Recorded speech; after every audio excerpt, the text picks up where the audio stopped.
आज इस वीडियो का एक रिवीजन कैप्सूल में देने जा रहा हूँ जो एग्जामिनेशन पॉइंट ऑफ व्यू पे और चीज़ों को रिकॉल कर। तो ये ब्रॉन्ज एज जो है हड़प्पन सिविलाइजेशन ब्रॉन्ज एज का हिस्सा है, क्योंकि इस समय ब्रॉन्ज को जानने लग गया था मानव।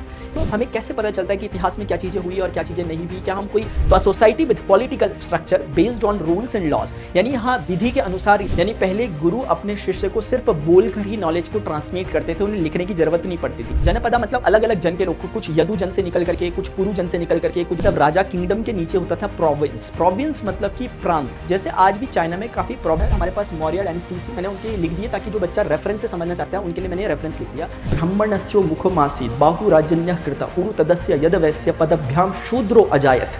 बच्चों अमरकोश की हम बात करेंगे तो अमरकोश इस संस्कृत लेक्सिकन ने, यानी कहने का मतलब है कि यत्र नार्यस्तु पूज्यन्ते रमन्ते तत्र देवता यत्रे तास्तु न पूज्यन्ते सर्वास्तत्र फलः क्रिया। So hello students, how are you all, hint all of you. बच्चों आज हम आपकी क्लास 9 की न्यू एनसीईआरटी सोशल साइंस की जो बुक है understanding society in India and beyonds का chapter number 5 society and states up to 1000 CE का रिवीजन कैप्सूल देखने जा रहे हैं। जिन बच्चों को पता नहीं है, इस आपकी जो पार्ट 1 है इसका कंप्लीट हो चुकी है, 9 चैप्टर्स के कंप्लीट कराए जा चुके हैं 2 सेक्शंस में। एक में कंप्लीट वन शॉट्स होते हैं, दूसरे में रिवीजन कैप्सूल होते हैं, 2 अलग अलग प्लेलिस्ट में। वन शॉट में डिटेल डिस्कशन करता हूँ, जैसे इस चैप्टर का डिस्कशन जब मैंने डिटेल किया था तो 4 घंटे 27 मिनट का टाइम लगा, आप देखेंगे प्लेलिस्ट में। आज इस वीडियो का एक रिवीजन कैप्सूल में देने जा रहा हूं जो एग्जामिनेशन पॉइंट ऑफ व्यू पे और चीजों को रिकॉल करने के लिए आपके लिए एक अच्छा काम कर सकता है ये वीडियो में, ठीक है ना। तो हमारे बच्चों इसमें कंटेंट फ्लो क्या आने वाला है, स्टार्ट करते हैं। Historical timeline, historical evidences, society and state, Vedic period, political evolution, administration system, flow of dynasty, social structure and everyday life, economy. ये टॉपिक्स को हम कवर कर लेंगे तो हम इस चैप्टर की बेसिक अंडरस्टैंडिंग ले पाएंगे, क्या क्या कंटेंट है इसमें हम समझ पाएंगे। पहले से स्टार्ट करते हैं। पहला टॉपिक है हिस्टोरिकल टाइम पीरियड। अब मैं यहाँ पर ये डिस्कस नहीं करूंगा ज्यादा बातें, क्योंकि वन शॉट में डिस्कस की जा चुकी है और उससे ज्यादा पहले चैप्टर में डिस्कस की जा चुकी है। मैं आपको फिर भी एक बार एक ब्रीफ आइडिया देता हूँ। बच्चों 3000 बीसीई से पीछे अगर आप जाओगे तो स्टोन एज वाला टाइम, आइस एज वाला टाइम वो था। लगभग 40 लाख साल पहले हम कहते हैं कि मानव अवतरित हुआ इस पृथ्वी पर। तो उसके बाद धीरे धीरे वो स्टोन के साथ खेलने लगा, उसके हथियार बनाने लगा, धीरे धीरे इवॉल्व हुआ था। तो स्टोन एज का टाइम जो है 3000 बीसीई से पीछे पीछे का टाइम है। उसमें पैलियोलिथिक, मेसोलिथिक और नियोलिथिक टाइम पीरियड है। इसको मैं समझाऊंगा नहीं कि क्या क्या होता था। इसके आगे 3000 बीसी से 2600 बीसीई के बीच में आपको कैल्कोलिथिक टाइम देखने को मिलेगा, यानी ताम्र पाषाण कालीन ये युग है। यानी तांबा कैल्को और लिथिक यानी पत्थर, तांबे और पत्थर के मिक्सचर का औजार बनाना इस्तेमाल कर दिया था उस समय के मानव ने। फिर उसके बाद 2600 से 1500 के बीच में हड़प्पन सिविलाइजेशन आती है, 2600 बीसीई से 1500 बीसीई के बीच में। लेकिन देखा जाए तो ये ब्रॉन्ज एज जो है हड़प्पन सिविलाइजेशन ब्रॉन्ज एज का हिस्सा है, क्योंकि इस समय ब्रॉन्ज को जानने लग गया था मानव। यानी ब्रॉन्ज बेसिकली कॉपर और टिन से मिलकर के बनता है, उसको जानने लग गया था इंसान और उसके हथियार वगैरह, टूल्स वगैरह बनाने लग गया था। लेकिन ब्रॉन्ज सिविलाइजेशन देखा जाए तो वर्ल्ड लेवल पे मेसोपोटामिया में 3300 बीसीई से चालू हो चुकी थी, और हड़प्पन सिविलाइजेशन भी थोड़ा थोड़ा 3000 बीसीई से इवॉल्व होना चालू हो गई थी। बट 2600 से इसलिए काउंट कर रहे हैं क्योंकि थोड़ा वो मैच्योर टाइम पीरियड था। तो ब्रॉन्ज सिविलाइजेशन के जो कंटेम्प्रेरी सिविलाइजेशन थी इसकी, हड़प्पन की जो ब्रॉन्ज ही सिविलाइजेशन थी, वो मेसोपोटामियन, इजिप्शियन और चाइनीज थी, जो दुनिया के अलग अलग हिस्सों में हो रही थी। लेकिन हम इंडिया के कॉन्टेक्स्ट में बात करेंगे तो हड़प्पन सिविलाइजेशन 1500 बीसी तक लगभग चली। इसके बाद बच्चों हमारी 1500 से 600 बीसी के बीच में वैदिक सभ्यता आएगी, यानी वैदिक सिविलाइजेशन आएगी। उसमें अगर हम 1500 से 600 के बीच का थोड़ा बीच बीच का टाइम ले तो 1000 बीसी तक। फिर हम इसको क्लासिफाई करें 2 हिस्सों में, तो ये अर्ली वैदिक में और ये बाद वाला पोस्ट वैदिक में काउंट किया जाता है। और 600 बीसीई के आगे महाजनपदा बनने चालू होंगे जो 300 बीसीई तक बनते हैं। फिर 300 बीसीई के बाद साम्राज्य बनेंगे, एम्पायर्स बनेंगे। इनको हमने पढ़ना है इस चैप्टर में। आई होप आपको ये बेसिक टाइमलाइन समझ में आ गई होगी। अगर कोई भी कहीं पे भी दिक्कत है, कंप्लीट वन शॉट डिटेल में देखना, वहां पे बहुत डिस्कशन किया गया है, ठीक है ना, अच्छे से। और लेकिन अभी ब्रीफली अभी भी सब कुछ समझ में आ गया होगा, आगे बढ़ते हैं। Historical evidences. बच्चों हमें कैसे पता चलता है कि इतिहास में क्या चीजें हुई और क्या चीजें नहीं हुई? क्या हम कोई बस तुक्का मार रहे होते हैं? क्या ये हमारी कपोल कल्पना होती है? इसका जवाब है नहीं। हम एविडेंसेस और साक्ष्यों के आधार पर एक इतिहास को दोबारा से रीराइट कर रहे होते हैं, रिकंस्ट्रक्ट कर रहे होते हैं। तो आर्कियोलॉजिकल एविडेंसेस हमारे पास होते हैं और दूसरे हमारे पास लिटरेरी एविडेंसेस होते हैं। तो आर्कियोलॉजिकल एविडेंसेस का मतलब पुरातात्विक साक्ष्य होते हैं, यानी उस समय के मानव के द्वारा इस्तेमाल की गई चीजों को देख करके हम आइडिया लगाते हैं। यानी जैसे कैसे, जैसे बीड्स होती थी या फिर सील्स होती थी, स्केलेटन्स होते थे, मॉन्यूमेंट्स होते थे, बिल्डिंग्स होती थी, कॉइन्स होते थे, या फिर जो रॉक पेंटिंग्स होती थी। इस तरह की चीजों को देख करके के हमने अंदाजा लगाया कि उस समय का मानव कैसे सोचता था, क्या क्या वो करता था। ये seals, beads, skeleton Harappan civilisation से हमें काफी मात्रा में मिलते हैं। ग्रेनरीज भी मिलती हैं जिसमें वो अपने अनाज वगैरह रखा करते थे। बिल्डिंग्स, पॉटरीज भी मिली हैं। कॉइन्स हड़प्पन सिविलाइजेशन से नहीं मिली, लेकिन उसके बाद के सिविलाइजेशन से कॉइन्स वगैरह भी मिलती थी। टूल्स, वेपन्स, हमने जो हम बोल रहे हैं कि स्टोन एज वाला जो मानव था उसके बारे में हमें पता चल पा रहा है, उसके द्वारा इस्तेमाल किए गए टूल्स से, वेपन से, क्लीवर से, चॉपर से जो वो इस्तेमाल किया करता था अपने टाइम पे। और उसने रॉक पेंटिंग्स भी की थी। हमें भीमबेटका मध्य प्रदेश में कुछ रॉक पेंटिंग्स भी दिखाई दी है। उनकी कुछ की खोपड़ी हमें दिखाई दी है नर्मदा वैली में, कुछ के स्केलेटन हमें दिखाई दिए हैं तमिलनाडु में और ईसामपुर कर्नाटका की तरफ। तो उससे हमें एक आइडिया लगता है। ये सब होते हैं आर्कियोलॉजिकल एविडेंसेस यानी पुरातात्विक साक्ष्य। बच्चों लिटरेरी सोर्सेज वो होते हैं जो कि लिखित साक्ष्य होते हैं, जो लिखे गए हैं। अब पहले आप समझो एक बात कि हिस्ट्री को हम 3 हिस्सों में बांटकर पढ़ते हैं। एक होती है प्री हिस्टोरिक, एक होती है प्रोटो हिस्टोरिक, एक होती है बच्चों हिस्टोरिक। जो प्री हिस्टोरिक होती है वो होती है जिस समय का मानव या जो भी लोग थे, मानव स्पेशली, वो लिखना पढ़ना नहीं जानते थे। तो हमें आर्कियोलॉजिकल एविडेंसेस के आधार पर ही उनको समझना होता है। जैसे स्टोन एज का मानव, तो उसकी स्टडी को हम प्री हिस्टोरिक टाइम पीरियड में रखते हैं। फिर उसके बाद कुछ आते हैं जो लिखना पढ़ना जानते हैं, लेकिन उन्होंने जो लिखा पढ़ा है वो हम नहीं पढ़ पा रहे, जो उन्होंने लिखा है, यानी उनकी स्क्रिप्ट को, उनकी लिपि को हम नहीं पढ़ पा रहे। जैसे हड़प्पन सिविलाइजेशन इसका एक एग्जाम्पल है। हड़प्पन सिविलाइजेशन वाले पढ़ना लिखना जानते थे, वो कुछ तो लिखते थे, लेकिन क्या लिखते थे वो हम डिसाइफर नहीं कर पाए, इसीलिए इसे प्रोटो हिस्टोरिक टाइम पीरियड में रखा जाना चाहिए। जबकि इसकी कंटेम्प्रेरी सिविलाइजेशन, चाहे इजिप्शियन हो, मेसोपोटामियन हो, या फिर आपकी चाइनीज सिविलाइजेशन हो, वो भी लिखते पढ़ते थे और उनका लिखा पढ़ा पढ़ा जा सका है, मतलब उनका लिखा हुआ पढ़ा जा चुका है, डिसाइफर किया जा चुका है। बस ब्रॉन्ज एज में हड़प्पन का या फिर सिंधु सरस्वती सिविलाइजेशन का लिखा हुआ अभी तक पढ़ा नहीं गया या डिसाइफर नहीं किया, तो हम हड़प्पन को प्रोटो हिस्टोरिक में रखेंगे।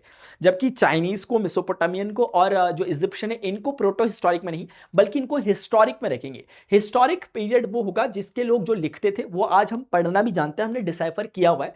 जैसे बाद में हमें वेदास मिले, उपनिषद मिले, एपिक्स महाकाव्य मिले, चाहे उसमें महाभारत हो या रामायण हो, या बुद्धिस्ट टेक्स्ट मिले, और हमारे पास जैनिज्म के टेक्स्ट मिले। और इसी प्रकार से सदर्न इंडिया का जो इलाका है, वहां के इतिहास को जानने के लिए हमें संगम लिटरेचर यानी संगम साहित्य मिला, जो 300 BCE से लेकर के 300 CE के बीच में रचा गया।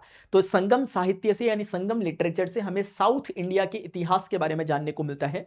और बाकी हमें 1500 BCE ऑनवर्ड्स हमें वैदिक इतिहास के बारे में पता चलता है। वैदिक साहित्य से उस समय का इतिहास पता चलता है, जो कि मुख्य रूप से नदन इंडिया का था।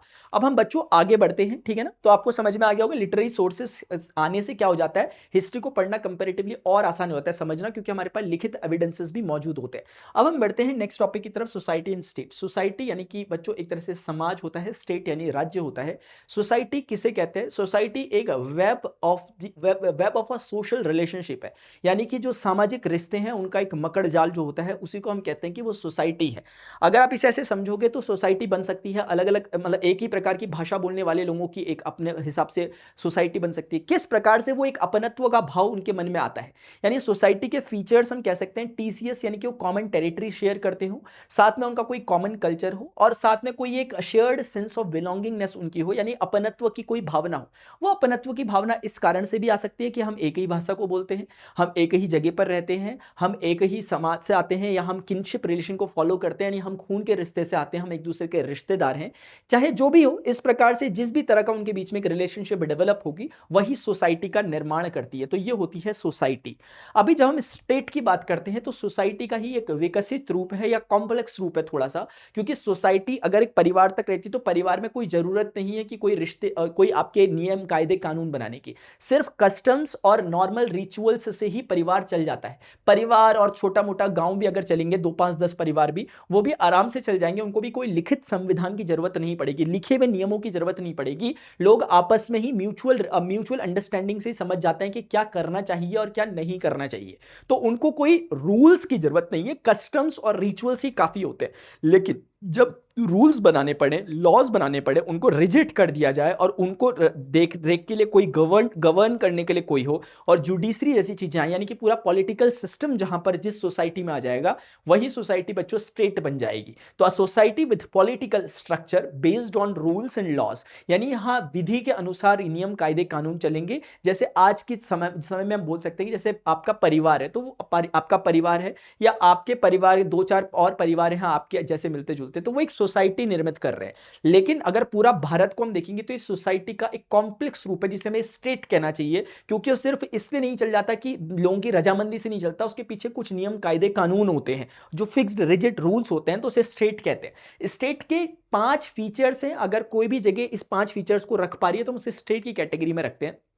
उसके पास अपनी खुद की टेरिटरी होनी चाहिए, उसके पास उस टेरिटरी में रहने के लिए पॉपुलेशन होनी चाहिए, उन पॉपुलेशन को गवर्न करने के लिए गवर्नमेंट होनी चाहिए, और गवर्नमेंट किसी लॉस के आधार पे काम करनी चाहिए, और ये सारी चीजें रखने वाली जो जो वो स्टेट है उसके पास सॉवरेनिटी होनी चाहिए, यानी संप्रभुता होनी चाहिए। संप्रभुता का मतलब, जैसे कि भारतीय जो संविधान है, अभी आप डेमोक्रेसी चैप्टर अगला पढ़ोगे, मैंने पढ़ा दिया, उसमें प्रस्तावना यानी कि प्रीफेस है, वहां लिखा हुआ है हम भारत के लोग भारत को एक संपूर्ण प्रभुत्व संपन्न, यानी कि संपूर्ण प्रभुत्व संपन्न का मतलब होता है कि उस कंट्री की अपनी खुद की विल है, इच्छा, खुद की पावर है, अथॉरिटी है कि वो जो करना चाहे करे, जो ना करना चाहे ना करे, उसको ऊपर से कोई गवर्न नहीं करता उस कंट्री को। जैसे एग्जांपल के लिए भारत एक गणराज्य है, भारत को अपने जो भी डिसीजंस लेने हैं, चाहे इंटरनल या एक्सटर्नल, वो भारत खुद ले सकता है, स्वयं में सक्षम है।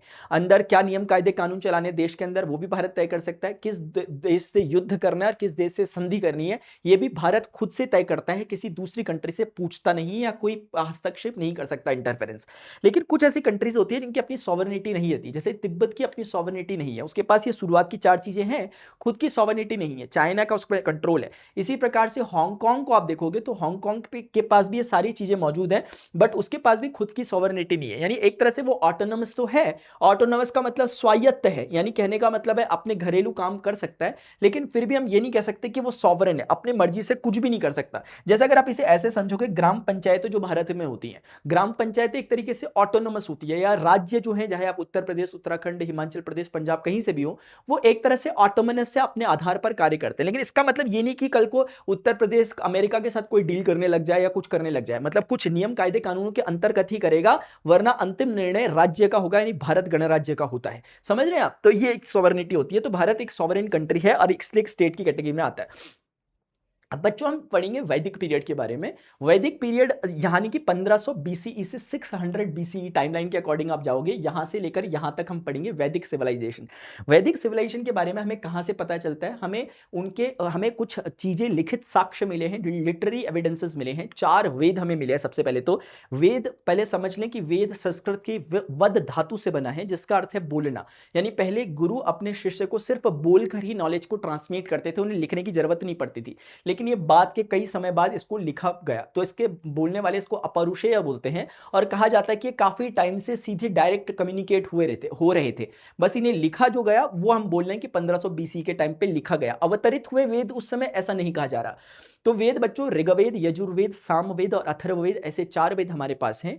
ऋग्वेद को सबसे पहला टेक्स्ट कहा जाता है, जो सबसे पहले लिखा गया है। ऋग्वेद में मुख्य रूप से मंत्र हमें देखने को मिलते हैं। इसमें कुछ देवताओं की स्तुतियां की गई हैं, इंद्र देव की, वरुण देव की, अग्नि देव की, नासत्य, मित्र, इनकी इसमें स्तुति की जाती है। प्रकृति पूजा इसमें देखने को हमें मिलती है। साथ में इसमें कुछ डीप क्वेश्चंस हमें देखने को मिलते हैं कि सृष्टि का सृजन कैसे हुआ। नासदीय सूक्त में उस बारे में जिक्र किया गया है। सूक्त या हिम बच्चों क्या होता है? मंत्रों का एक संकलन होता है। ऐसे 1028 सूक्त हैं ऋग्वेद में, है ना। अभी हम पढ़ेंगे भी उसके आगे। और अलग अलग मंडल हैं, यानी चैप्टर्स हैं, ऐसे 10 मंडल हैं। तो ऋग्वेद में ये होता है मंत्र। यजुर्वेद में कर्म कांडों के बारे में जिक्र होता है कि यज्ञ क्या होते हैं, षोडश संस्कार क्या होते हैं, उन चीजों के बारे में जिक्र किया गया है यजुर्वेद में, कि जो यज्ञ वगैरह जो होते हैं, करे जाते हैं, वो कैसे किए जाएंगे, उनकी क्रिया पद्धति क्या होगी, उसके बारे में, यानी कि जो स्पिरिचुअल प्रैक्टिसेस की जाती हैं उसके बारे में। सामवेदा बच्चों एक तरीके से गायन से इसे संबंधित किया जाता है, गायन, गाने वगैरह से। लेकिन सामवेद में, ऋग्वेद और यजुर्वेद में जो प्रकार के मंत्र बोले गए उनका उच्चारण किस प्रकार से, किस विधि से करना है, कौन से अनुष्टुप छंद का इस्तेमाल करना है या कौन से छंद का इस्तेमाल करना है, उसका वर्णन यहाँ पे किया जाता है। अथर्ववेद में थोड़ा पैरानॉर्मल बातें की जाती हैं, फिजिकल मेंटल अलाइनमेंट के बारे में बातें की जाती है ना। तो ये एक बेसिक था इसका। अर्लीस्ट सेक्शन ऑफ ऋग्वेद जो हमें देखने को मिलता है वो सप्त सिंधु प्रदेश में देखने को मिलता है। सप्त सिंधु प्रदेश उसको कहते हैं जहां से सिंधु नदी निकलती है, और साथ में सिंधु नदी की 5 5 ट्रिब्यूटरीज यानी कि सहायक नदियां झेलम, चिनाब, रावी, सतलुज, व्यास जो हैं वो, और साथ में सरस्वती नदी। सरस्वती नदी यद्यपि अभी विलुप्त है, लेकिन ये इसमें जिक्र है कि 7 नदियों के कारण उस क्षेत्र को सप्त सिंधु कहा जाता था।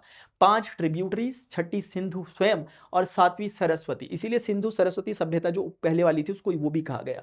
फिलहाल हम आगे बढ़ते हैं। टेलिंग किस बारे में हमें बताते हैं, वैदिक से हमें क्या पता चलता है, वैदिक लिटरेचर से हमें उस समय के लोगों के बारे में, उनकी लाइफ्स के बारे में पता चलता है, उनकी सोशल स्ट्रक्चर के बारे में पता चलता है, पॉलिटिकल सिस्टम के बारे में पता चलता है, इकोनॉमिक परस्यूट्स यानी आर्थिक क्या गतिविधियां उस समय होती थी उसके बारे में पता चलता है, और रिलीजियस प्रैक्टिसेस यानी कि किस तरह के वो धार्मिक प्रैक्टिसेस किया करते थे उस बारे में पता चलता है। तो हिस्ट्री में हमें मेनली यही चीजें हम पढ़ रहे होते हैं, उनका सोशल, इकोनॉमिकल, पॉलिटिकल, रिलीजियस और उनकी लाइफ कैसी थी, यही मुख्य 5 चीजों को हमारा फोकस है पढ़ने का इस पूरे चैप्टर में भी और आगे भी रहेगा। तो बच्चों पॉलिटिकल इवोल्यूशन समझते हैं। 1500 BCE ऑनवर्ड्स यानी कि वैदिक सभ्यता जब प्रारंभ हुई उसके बाद से पॉलिटिकल इवोल्यूशन कैसे कैसे होता गया। सबसे पहले बच्चों कुल यानी कि कुल यानी कि फैमिली हुआ करती थी, जिन्हें आज हम परिवार कहते हैं। सबसे छोटी इकाई मानी जाती थी किसी भी सोसाइटी की, उसे कहा जाता था क्या, फैमिली।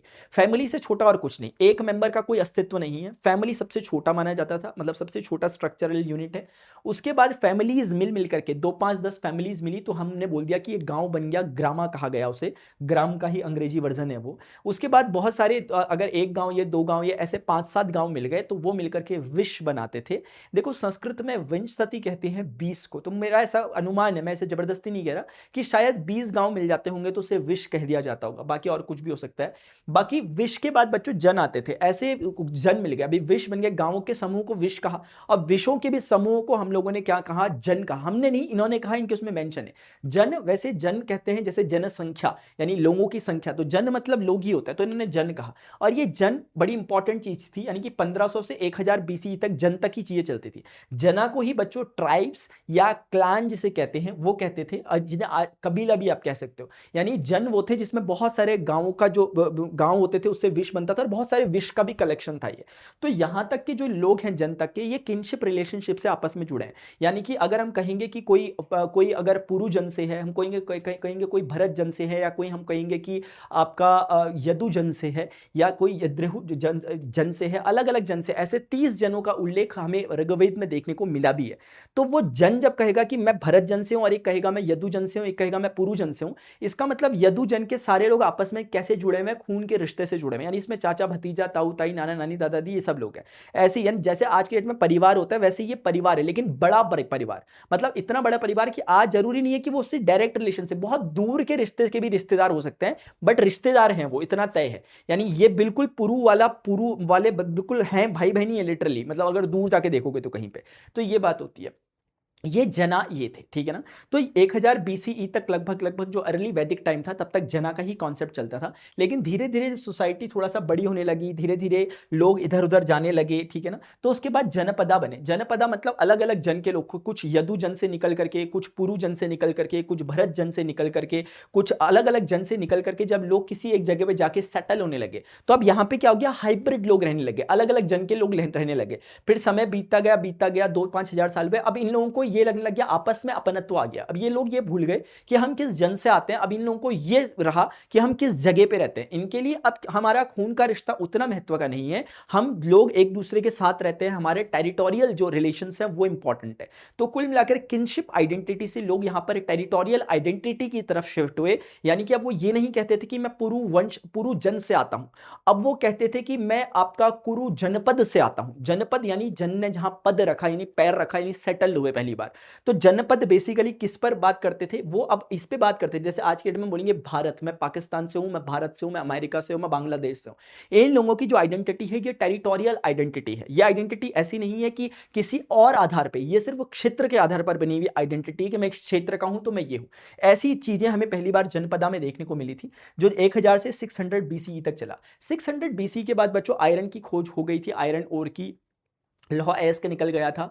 तो इसके कारण धीरे धीरे जो मगध का इलाका था, वहाँ का जो जनपद था, धीरे धीरे वो क्या हुआ, अपने आप में उसने अपने को विकसित कर लिया। ऐसे धीरे धीरे जनपद मिल मिल करके महाजनपद बने, ऐसे छोटे छोटे जनपद मिल मिल करके महाजनपद मिले। ऐसे 16 महाजनपदों का हमें जिक्र देखने को मिलता है बुद्धिस्ट टेक्स्ट में, और जैन टेक्स्ट में हमें काफी देखने को चीजें मिलती हैं। समझ रहे हैं आप? क्योंकि बुद्धिस्ट भी इसके बाद आए। असल में गौतम बुद्ध 600 BCE के बाद ही अवतरित हुए, और महावीर भी, और उनके 200-300 साल बाद ही उनके टेक्स्ट लिखे गए, तो उसमें महाजनपदों का जिक्र किया गया था। ऐसे 16 महाजनपद थे, जिनमें सबसे शक्तिशाली मगध जनपद था, जो आज के बिहार का क्षेत्र है।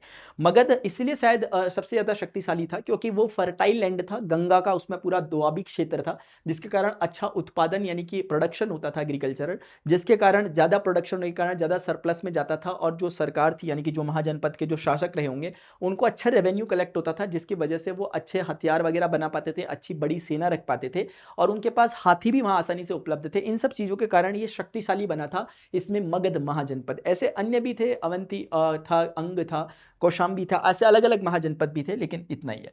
तो 300 BC तक लगभग महाजनपद बने, लेकिन इसके बाद क्या हुआ, डायनेस्टीज बनना चालू हो गई, यानी राजवंश बनने चालू हुआ। अब महाजनपद भी धीरे धीरे एक साम्राज्य बनकर कोई निकलने लगा, जैसे मगध बाद में एक साम्राज्य बनकर निकला धीरे धीरे वहां पर।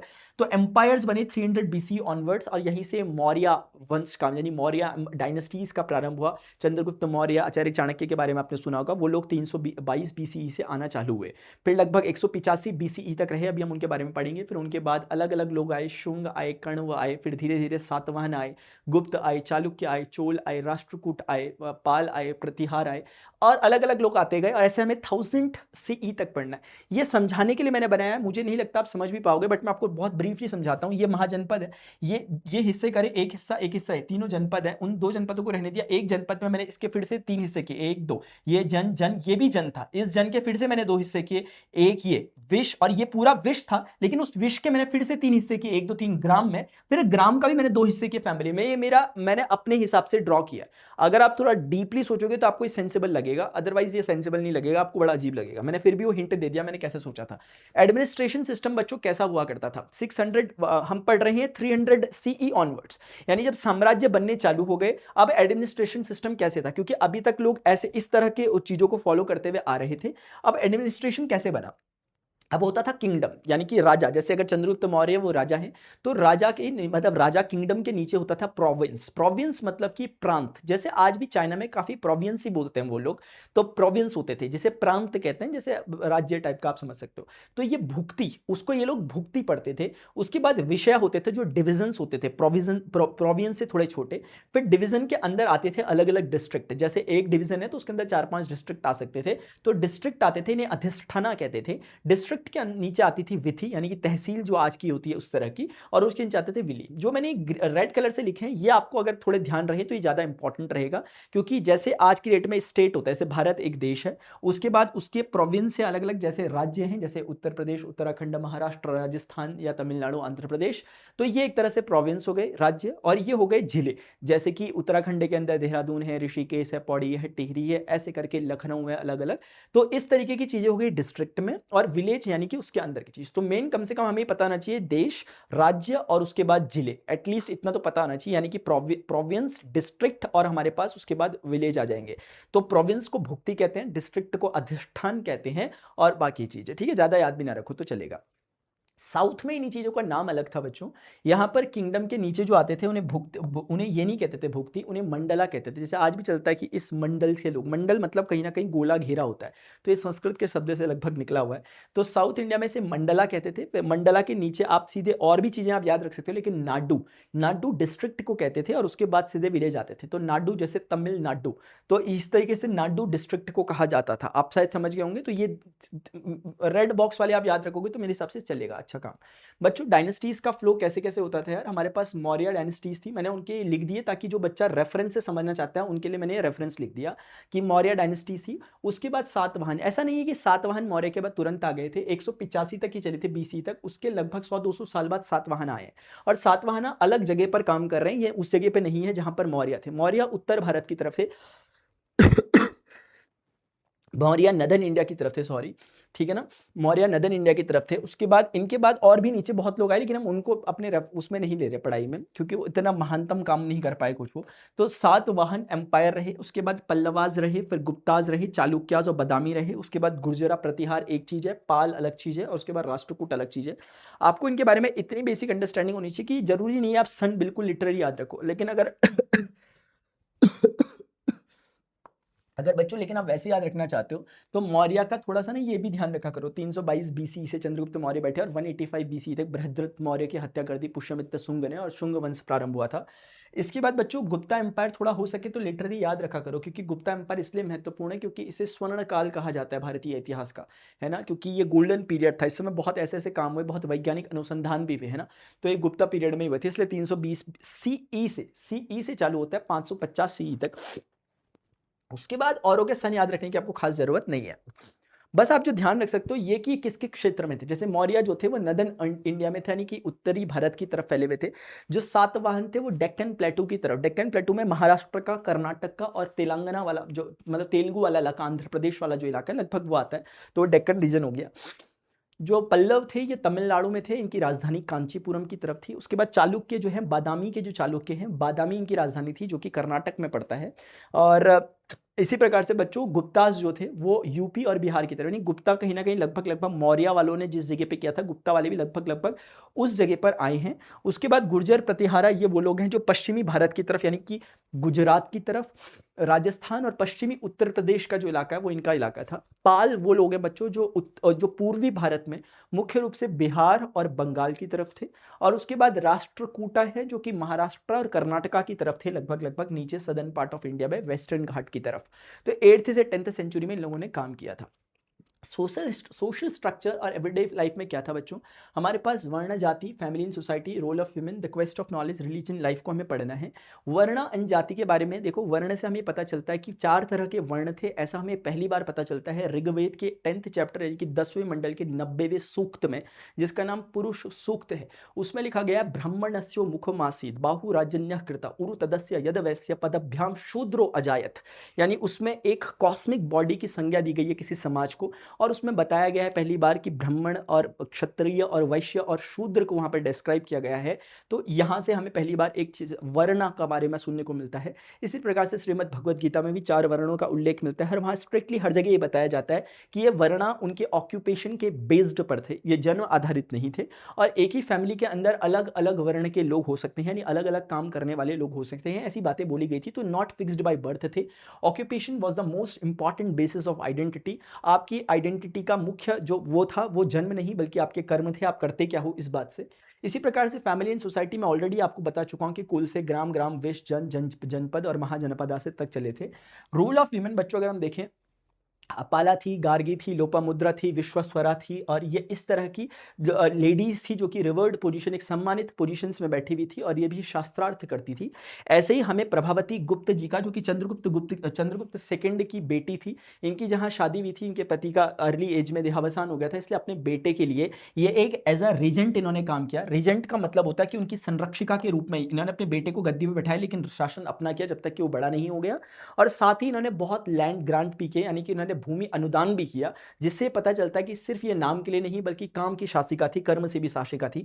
सैम्बियम महादेवी का जिक्र मिलता है हमें संगम लिटरेचर में, जो कि सदन से थी। तो ये भी टेंपल बिल्डिंग में इनका बहुत अभूतपूर्व योगदान है। तो बताता है कि ये बढ़ चढ़ करके महिलाएं उस समय हिस्सा लेती थी। मनुस्मृति में भी बच्चों हमें जिक्र देखने को मिलता है स्त्री के विषय में या विमेन के रोल के बारे में, कि यत्र नार्यस्तु पूज्यन्ते रमन्ते तत्र देवता, यत्रे तास्तु न पूज्यन्ते सर्वास्तत्र फलः क्रिया, यानी कि वो कहते हैं कि जहां नारियों का सम्मान होता है वहां देवता निवास करते हैं, और जहां नारियों का सम्मान नहीं होता वहां किए गए सभी शुभ फल भी निष्फल हो जाते हैं। इस प्रकार से बच्चों हमें अगर हम बात करें रिलीजियस लाइफ के बारे में, तो रिलीजियस लाइफ हमें वैदिक पीरियड में देखने को मिलती है। हमें एक वैदिक पैंथियन देखने को मिलता है, यानी बहुत सारे देवताओं का समूह देखने को मिलता है, लेकिन उसमें कोई हायरार्की हमें दिखाई नहीं देती, यानी कौन बड़ा है कौन छोटा है ये नहीं कह सकते। हर सूक्त में जिस देवता के लिए वो सूक्त संबंधित होता है उस देवता को वहां सर्वोच्च दिखा दिया जाता है, ठीक है ना। जैसे ऋग्वेद में ज्यादातर ज़्यादातर मंत्र जो हैं वो इंद्रदेव को समर्पित हैं। ये नेचर को गॉड की तरह सिर्फ एक रिसोर्स की तरफ सिर्फ शोषण करने के लिए नहीं बल्कि नेचर का दोहन करते थे और उसे सम्मान की दृष्टि से देखते थे। इसीलिए यहाँ पर प्रकृति से संबंधित पूजाएं होती थी, जैसे सूर्य देव की पूजा होती थी जो आज तक छठ पूजा में या मकर संक्रांति के दिन हमें अभी तक देखने को मिलती है।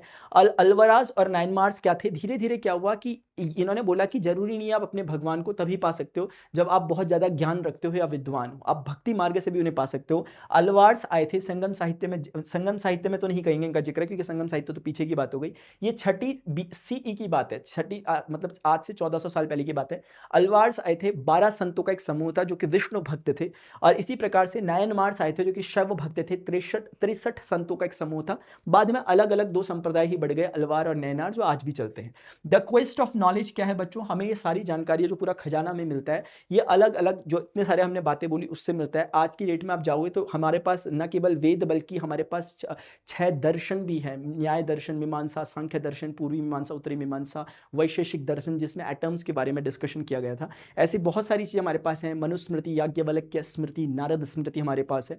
अगर आप थोड़ा और पीछे जाओगे, आपने फिबोनाची सीरीज के बारे में आप कभी सर्च करना, तो फिबोनाची सीरीज एक साइंटिस्ट है जिनको इसका उद्भव दिया था, लेकिन फिबोनाची ने अपनी बुक के एक्नॉलेजमेंट में जिक्र किया कि मैंने पिंगल सूत्रा से इसका रेफरेंस लिया है। तो जो आचार्य पिंगल आज से कई हजार साल पहले रहे हैं, आचार्य पिंगल ने उस बारे में उल्लेख किया था, वो हमें देखने को मिलता है। बाकी आर्यभट्ट, वराहमिहिर और इनके बारे में तो मैं जितना बोलूँ उतना कम होगा। चरक संहिता और सुश्रुत संहिता के बारे में, सुश्रुत संहिता में बच्चों हमें जो शल्य चिकित्सा यानी कि जो प्लास्टिक सर्जरी है उसका उल्लेख देखने को मिलता है, और वही शायद कारण भी होगा कि RACS royal Australian college of surgeon जो ऑस्ट्रेलिया मेलबर्न में, वहां पर 4 फुट ऊंची और 550 किलोग्राम की आचार्य सुश्रुत की मूर्ति को उनके कैंपस के बाहर रखा गया है, मतलब कैंपस में रखा गया, अंदर पे रखा गया, लोग आकर के पहले प्रणाम करते हैं फिर अपनी पढ़ाई चालू करते हैं। तो इतना सम्मान दे रहे हैं तो उसके पीछे कारण है, आज से इतने हजार साल पहले लोग रहे थे। तो इसीलिए न केवल वेद हमें सिर्फ धार्मिक ज्ञान देते हैं बल्कि वो ग्रामर, व्याकरण का, मैथ्स, गणित का, साइंस विज्ञान का, एथिक्स नीति शास्त्र का, एस्ट्रोनॉमी, आपको खगोल शास्त्र का, और अलग अलग चीज़ों के बारे में, धातु कर्म, मेटरोलॉजी के बारे में सिखा रहे होते हैं। इकोनॉमी की बात करें बच्चों, एग्रीकल्चर एंड लैंड को हम समझेंगे, रेवेन्यू को, और ट्रेड और गिल्ड्स को समझते हैं। एग्रीकल्चर की हम बात करें तो शुरुआत में अगर हमें मौर्य एम्पायर की अगर हम बात करें, वहाँ पर खासतौर से आचार्य चाणक्य ने काम किया अपने मंत्री पद में रहते हुए। उन्होंने इंडिविजुअल पास्चर्स और ग्रोव 3 हिस्सों में जमीन को बांटा, एक आपकी खुद की जमीन होगी, एक पास्चर्स होगी जिसमें गाय भैंस कोई भी आकर के चर सकती हैं, और ग्रोव्स होंगे यानी उपवन होंगे, यानी एक तरह से वुडलैंड्स होंगे जहां पर कुछ फलों के फलदार वृक्ष लगाए जाते थे जो कि थोड़ा शहरों के बाहर होते थे। लैंड टैक्स जो होता था वो आपको अपनी उपज का 1/6 पार्ट देना पड़ेगा। अगर आपने 60 बोरी अनाज उगाया तो आपको उसका 1/6 यानी 10 बोरी अनाज सरकार को देना पड़ेगा। लेकिन उसके पीछे भी कौटिल्य ने क्लासिफिकेशन किया था जमीन का, क्योंकि हर कोई व्यक्ति समान रूप से कर नहीं देगा, उसके आधार पर दिया जाएगा कि उसके पास किस प्रकार की जमीन है। जमीन को उन्होंने 6 हिस्सों में बांटा, cultivated land, waste land, fallow land, high and dry land, sown and groves. यानी कल्टीवेटेड लैंड मतलब जिसमें फसल उग रही है, हर साल उगती है। वेस्ट लैंड बच्चों वो हुआ जो बंजर टाइप की भूमि है। फैलो लैंड वो हुआ जिसमें फसल अभी नहीं उग रही है लेकिन इसको कुछ टाइम के लिए छोड़ा गया है ताकि अपनी उर्वरा शक्ति को दोबारा प्राप्त कर ले, तो आधा 1 साल के लिए इसे छोड़ा गया है। हाई एंड ड्राई लैंड्स जो ऊंची जगह पर बने हुए फील्ड्स हैं, लैंड्स हैं, जहां पर जो सूखे क्षेत्र में बने हुए हैं, जहां पर पानी की कमी रहती है, उसको हाई एंड ड्राई लैंड्स कहा दिया गया ताकि इन पे कर कंपैरेटिवली कम लगे क्योंकि इनकी उपज कम होगी। सोन यानी कि जिनमें बीज बोए गए हैं, फसल नहीं होगी अभी। ग्रोव्स बच्चों वही जहां पर फलदार वृक्षों को लगाया गया है।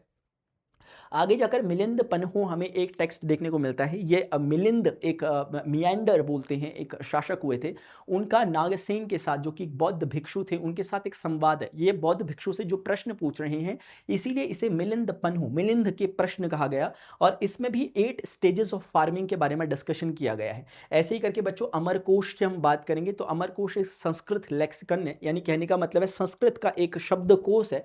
तो उसमें भी हमें फॉरेस्ट, क्रॉप्स और मैन्यूज जैसे इन चीज़ों का, मैन्योर है बेसिकली, मैन्योर जैसी चीज़ों का जिक्र देखने को मिल रहा है जो कि खेती से संबंधित है। फॉरेस्ट, क्रॉप्स, मैन्योर बेसिकली खाद होता है। तो यहाँ भी समझ में आ रहा है कि कृषि को लेकर के ये लोग सजग थे। ट्रेड्स की अगर हम बात करें, उत्तरापथ दक्षिणापथ ट्रेड्स के लिए अलग अलग रास्ते बने थे। अगर हमें उत्तर की तरफ या ऊपर की तरफ दूसरी कंट्रीज की तरफ जाना है, अफगानिस्तान या वेस्टर्न एशिया के साथ, तो उत्तरापथ को फॉलो करते थे। नीचे दक्षिण भारत की तरफ आना है तो दक्षिणापथ कहते थे। सॉल्ट एंड कंज्यूमर प्रोटेक्शंस लगे थे आगे आगे मौर्य काल में भी और आगे जाकर भी अशोक के समय भी। सॉल्ट पर और कंज्यूमर्स के राइट को प्रोटेक्ट किया जाता था। सॉल्ट जैसी चीज़ों पे एक अपर कैप लगाई जाती थी, अपर सीलिंग लगाई जाती थी, ताकि उसके दाम एकदम से ना बढ़ जाए, क्योंकि उसकी ज़रूरत सबको है, तो उसके दाम फिक्स किए जाते थे जो ज़रूरी चीज़ें होती थी। ऐसी लैंड और सी रूट्स बने हुए थे, लैंड के जरिए भी और सी के जरिए भी व्यापार होता था। म्यूजिरिस, कावेरी पत्तनम, अरिकामेडू और मसूलीपत्तनम, ये कुछ पोर्ट्स के नाम हैं जो अलग अलग जगह पर थे। रोम के साथ एक मेजर ओवरसीज जो पार्टनर था, ट्रेड पार्टनर, रोम था, जो कि इटली था। रोम साम्राज्य बड़ा ही विकसित साम्राज्य था उस समय, पुराने समय में, जो आज के इटली में लगभग पड़ता है। गिल्ड्स बच्चों क्या होता था, people engaged in the same type of occupation जो होते थे, उसको हम कहते थे, प्रोफेशन में जो होते थे उसे हम गिल्ड्स कहते थे। यानी कि जैसे कि हो सकता है कि कोई कपड़े वाले व्यापारियों का एक समूह है, तो वो कपड़े वालों का एक गिल्ट हो गया। ऐसे ही करके हो सकता है कोई जूते व्यापारी का समूह है, सारे जूते व्यापारी है, उनका एक गिल्ट हो गया। जैसे आज की डेट में भी हम देखते हैं ऑर्गेनाइजेशन बनते हैं, अलग अलग व्यापारी संघ अपने अपने ऑर्गेनाइजेशन बनाते हैं, वैसे करके उन्हें गिल्ट कहा जाता था। गिल्ट न केवल व्यापारिक उसमें बल्कि बैंकर की भूमिका भी निभाते थे। ये भी कंट्रोल करते थे कि मार्केट में क्वालिटी बनी रहे। कपड़ा व्यापारियों का संघ ये मेक श्योर करता था कि हमारे कपड़े की क्वालिटी ना गिरे, कोई दुकानदार कुछ ऐसा बेईमानी वगैरह ना करे। तो उन लोगों की एक अपनी खुद की एक, मतलब आप समझो, एक विधायिका वगैरह, एग्जीक्यूटरी थी, खुद का एक प्रशासन था जिसके तहत ही सब लोग व्यापार वगैरह करते थे। इस तरह की चीजें बच्चों इस चैप्टर में थी, और इस तरीके से इस चैप्टर को मैंने कंप्लीट कर दिया। ठीक है ना। आप लोगों को चैप्टर कैसा लगा नीचे कमेंट सेक्शन में जरूर बताना। कहीं भी किसी टॉपिक को डिटेल में समझना हो तो आप इसका 4.5 घंटे का लेक्चर रेफर कर सकते हो। ये चीज़ें याद करने की नहीं होती है बच्चों, अगर आपके दिमाग में पिक्चर क्लियर है तो 2-4 बार बोल करके नाम तो याद हो ही जाता है। अभी के लिए इतना ही यार, मिलते हैं नेक्स्ट सेशन में। Till then good bye, see you, take care, जय हिंद, बाय, लव यू ऑल।